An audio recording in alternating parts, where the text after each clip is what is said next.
votre liste de courses, votre déclaration d'impôt, votre mère.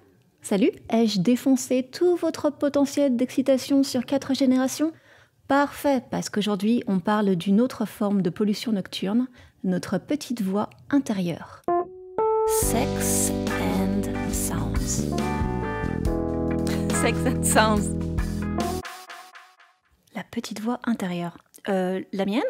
Laisse-la parler. Quoi ? Mais qui ? Oui, voilà, parce qu'on a beaucoup parlé dans ce podcast de vocalises, de gémissements ou de musique, mais nos pensées aussi, elles font du bruit.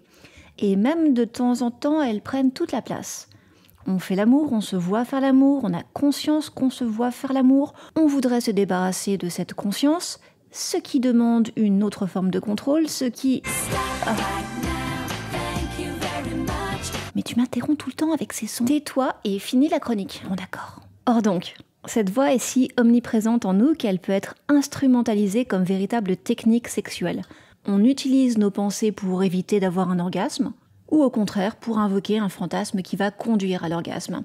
Et comme ces pensées sont structurées par le langage, elles prennent la forme d'une voix, c'est-à-dire que littéralement vous vous entendez coucher et vous entendez certainement une énorme cacophonie. Entre égoïsme et altruisme, attente sociale et désir de jouissance. Ya belle lurette que j'ai décidé de ne rien décider. En fait, même quand on se masturbe, Oui, ces temps-ci, je me sens si seule. ben justement, on n'est jamais complètement seul dans la pièce. On trimballe nos névroses, notre histoire, les valeurs de la famille, les fantasmes de la culture. Et non seulement tous ces éléments sont contradictoires entre eux, mais ils se contredisent dans notre tête.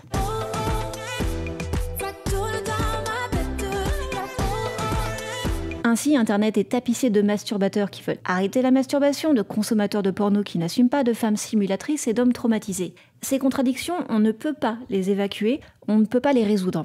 Et même si c'était le cas, attention aux conséquences de nos chocs de simplicité.